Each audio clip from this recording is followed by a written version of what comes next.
If you or someone you love is a senior driver heading in for a license renewal or road test this year, listen closely, because there are 3 words that examiners are trained to listen for. Say them by accident, and you could walk out of that office with your license suspended on the spot. Not next month, not after an appeal. That same day, while your car is still sitting in the parking lot waiting for a ride that isn't you. I'm going to tell you exactly what those words are, why examiners are trained to flag them, and, more importantly, I'm going to give you the safe, honest way to answer every single question they throw at you so you pass with confidence. And stick around, because near the end of this video I'll show you the one document you can bring with you that most seniors have never even heard of, and it can protect your license for years, even if your health changes down the road. Before we start, I want to be clear about something. This isn't about tricking the system or hiding a real medical problem. If you genuinely shouldn't be driving, no video is going to change that, and safety always comes first, for you and for everyone else on the road. This video is for the millions of seniors who are perfectly capable, safe drivers, but who accidentally talk themselves into trouble because nobody ever explained how these evaluations actually work. Let's fix that right now. Point number 1. The phrase, "I'm not sure." What is it? When a senior driver is asked a direct question by an examiner, things like, "Do you ever have trouble seeing at night?" or "Have you noticed any changes in your reflexes?" the natural instinct is to be humble and say, "I'm not sure," or "maybe a little." That sounds honest. It sounds harmless, even polite. But to an examiner, uncertainty is a red flag. Their training tells them that hesitation on a safety question often means the driver is aware of a problem but doesn't want to admit it outright. What is it worth? This one phrase, all by itself, can trigger what's called a medical referral, meaning your file gets sent for a full medical review before you're allowed back on the road. That process can take 60 to 90 days in Ontario through the MTO, and in British Columbia, ICBC's driver medical fitness review can take even longer, sometimes stretching past 100 days depending on how backed up the review office is. During that time, in most provinces, you are not permitted to drive at all. If you rely on your car for groceries, medical appointments, or seeing your grandkids, that's potentially 3 months of relying on rides, taxis, or family, easily $300 to $600 a month in transportation costs, not counting the emotional toll of asking your kids or neighbors for rides you never needed before. How do they get it right?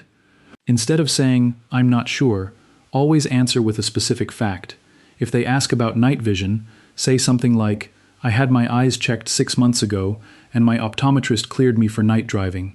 If they ask about reflexes, say, "I haven't had any incidents, and I drive mainly during daylight hours by choice, not because I have to." Specific, confident answers backed by a fact, even a small one, tell the examiner you're self-aware and proactive, not evasive. Examiners are human beings doing a job with a checklist. Give them a clean box to check, and they will check it. Now, some of you watching are thinking, is this legal? Can they really pull my license over a couple of words? Yes, and this isn't a secret conspiracy, it's just how these systems are built. Both the MTO in Ontario and ICBC in British Columbia use what's called a risk-based screening model. Examiners are given a checklist of verbal and behavioral cues, and hesitant or vague language about your health is literally one of the boxes they're trained to watch for. This isn't about tricking you, it's about you knowing the system so you're not caught off guard by it. Think of it the same way you'd prepare for a job interview. Nobody calls that cheating. It's called being prepared. Point number 2. The phrase, "I get a bit confused sometimes." What is it? This usually comes up when an examiner asks a senior about directions, route planning, or dealing with a detour during the actual road test. Many seniors, trying to be relatable or joke around, will say something like, "Oh, I get a bit confused sometimes, don't we all at my age?" It's meant as a light comment, a bit of self-deprecating humor to break the tension. Examiners do not take it lightly. What is it worth? Any mention of confusion, especially paired with age, can prompt what's called a cognitive screening referral. In Ontario, this can mean being sent for a drivable assessment, a computerized cognitive test that costs the driver between $300 and $500 out of pocket and is not covered by OHIP. In British Columbia, ICBC may require a similar private assessment through an occupational therapist before reinstating full driving privileges, and those assessments can run just as high, sometimes closer to $600 once travel and consultation fees are factored in. That's real money out of your fixed retirement income for something that started as an offhand comment meant to lighten the mood. How do they get it right? If you truly do get turned around sometimes, and let's be honest, plenty of drivers of every age do, reframe it as a strategy, not a weakness. Say something like, I always plan my route ahead of time, and I use my GPS to double-check unfamiliar areas. That statement shows the examiner you have a coping strategy, not a cognitive problem. Confidence and preparation are what they're scoring you on, not perfection. Nobody expects you to have every street in the city memorized. They expect you to handle not knowing it safely. Point number 3. The phrase, my doctor says I should be fine. What is it? This one surprises people the most. It seems like the safest thing you could possibly say. You're citing a medical professional, an authority figure. But here's the catch. Examiners are trained not to accept second-hand medical opinions. If you say, my doctor says, without paperwork to back it up, the examiner has no way to verify that claim, and in both Ontario and BC, that uncertainty defaults to caution, meaning caution against you, not in your favor. What is it worth? Without documentation, an examiner may treat my doctor says the exact same way as I'm not sure, as an unverified red flag. This can trigger the same medical referral process we talked about in point 1, delaying your ability to drive by weeks or months while the paperwork gets sorted out through Service Canada or your provincial ministry. And here's the frustrating part. Your doctor probably did clear you. You're not lying. You're just presenting it in a way the system isn't built to accept. How do they get it right?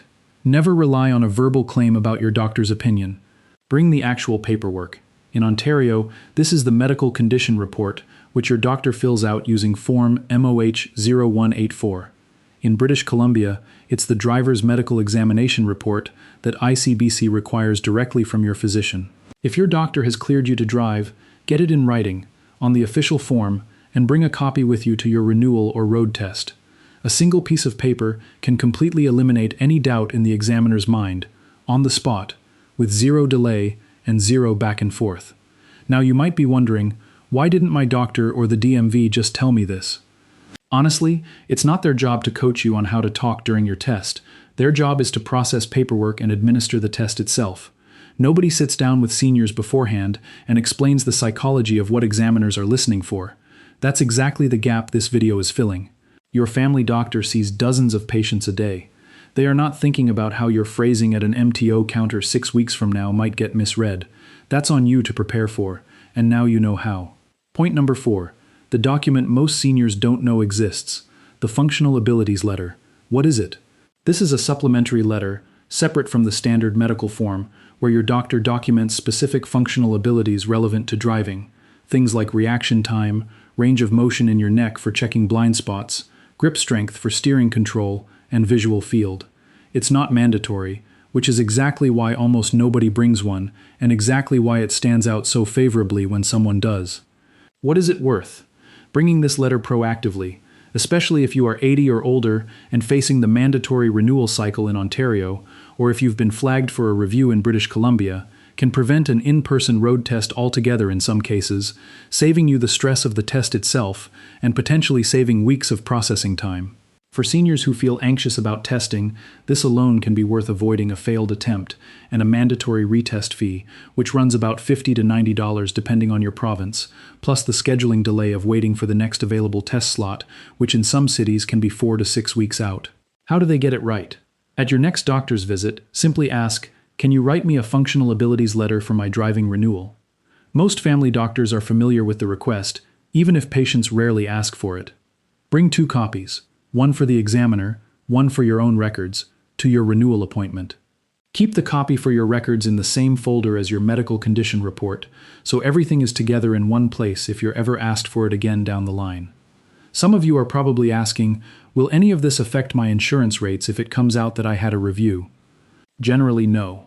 A voluntary or standard renewal review is not the same as an at-fault accident or a moving violation. Insurance companies in both Ontario and BC primarily price your policy based on driving record, not administrative renewal paperwork. Being proactive about documentation is actually viewed favorably, not held against you. In fact, some brokers have told clients that a well-documented, low-risk senior driver file can help during policy renewal conversations, because it shows the insurer you're actively managing your own safety rather than waiting for a problem to surface. Point number 5. The body language mistake almost nobody talks about. What is it? This isn't something you say, it's something you do. Many seniors feeling nervous will over-explain their driving decisions out loud during the road test. Things like narrating every single check. Okay, now I'm checking my mirror, now I'm checking my blind spot, now I'm slowing down because there might be a pedestrian, on a constant loop. It feels responsible. It actually reads as anxious overcompensation. What is it worth? Examiners are trained to notice not just whether you check your mirrors, but whether you do it naturally, as a habit, without needing to narrate it like a driving school student on day one.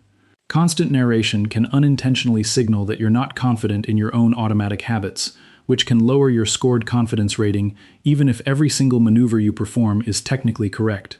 Driving instructors who work specifically with senior clients have noted that over-narration is one of the most common reasons a technically perfect drive still comes across as shaky to an evaluator. How do they get it right? Do your checks the way you've done them for 40 or 50 years, quietly, naturally, as muscle memory. If the examiner asks you a direct question mid-drive, answer it briefly and return your focus to the road. You don't need to prove you're checking your mirrors by saying so out loud. Let your driving speak for itself, and save your words for when you're actually asked something. Point number 6. What to actually say if you're nervous during the test. What is it? Nervousness itself isn't a red flag. Everybody gets a little nervous during a test. Examiners expect that, and they're trained to look past normal nerves. What matters is not letting nervous energy turn into rambling, unclear answers that muddy an otherwise clean drive. What is it worth? A calm, clear demeanor throughout the test is scored just as much as your actual driving. Rambling or over-explaining can unintentionally introduce doubt, even if your driving itself was flawless. On the other hand, staying composed and giving short, direct answers has been shown anecdotally by driving instructors to improve pass rates among senior test takers significantly, simply because it removes ambiguity from the examiner's evaluation and lets your actual skill behind the wheel do the talking. How do they get it right? If you feel nervous, it is completely acceptable to say, "I'm a little nervous, but I feel confident in my driving." That one sentence acknowledges the nerves honestly while reframing the focus back onto your competence.